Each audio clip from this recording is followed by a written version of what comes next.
നമുക്കിന്ന് ചിക്കൻ ഇല്ലാത്തൊരു ചിക്കൻ കറി വെച്ചാലോ? അതിന് വേണ്ടി നമ്മൾ കുക്കർ എടുത്ത് എണ്ണ ഒഴിച്ച് പട്ട, ഗ്രാമ്പൂ, പെരുംജീരകവും ഇട്ട് 2 സവാള നമുക്ക് ചെറുതായിട്ട് കട്ട് ചെയ്തതും ഉപ്പും പച്ചമുളകും കൂടി ഇട്ട് ഇത് നമുക്ക് നല്ലതുപോലെ ഒന്ന് വഴറ്റിയെടുക്കാം.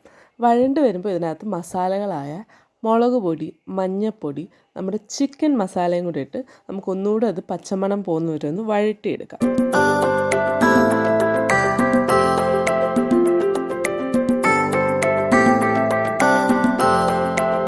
അതിനകത്തോട്ട് നമുക്ക് 2 ചെറിയ തക്കാളി കട്ട് ചെയ്തതും കൂടെ ഇട്ട് വഴറ്റിയിട്ട് ഉരുളൻകിഴങ്ങും കൂടെ നമ്മൾ ചെറുതായിട്ട് കട്ട് ചെയ്തതിട്ട് വഴറ്റി അതിനകത്തോട്ട് 1 കപ്പ് തേങ്ങാപ്പാലും കൂടി ഒഴിച്ച് നമുക്കൊരു 4 വിസിൽ അത് കേൾപ്പിക്കാം.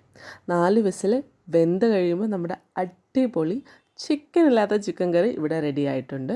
അപ്പോൾ എല്ലാവരും ട്രൈ ചെയ്യണം. ചപ്പാത്തിയുടെ കൂടെയും ചോറിൻ്റെ കൂടെയൊക്കെ കഴിക്കാൻ നല്ല കോമ്പിനേഷനാണ്. വീഡിയോ ഇഷ്ടപ്പെട്ട ചാനലൊന്ന് സബ്സ്ക്രൈബ് ചെയ്യണേ. ടാറ്റാ.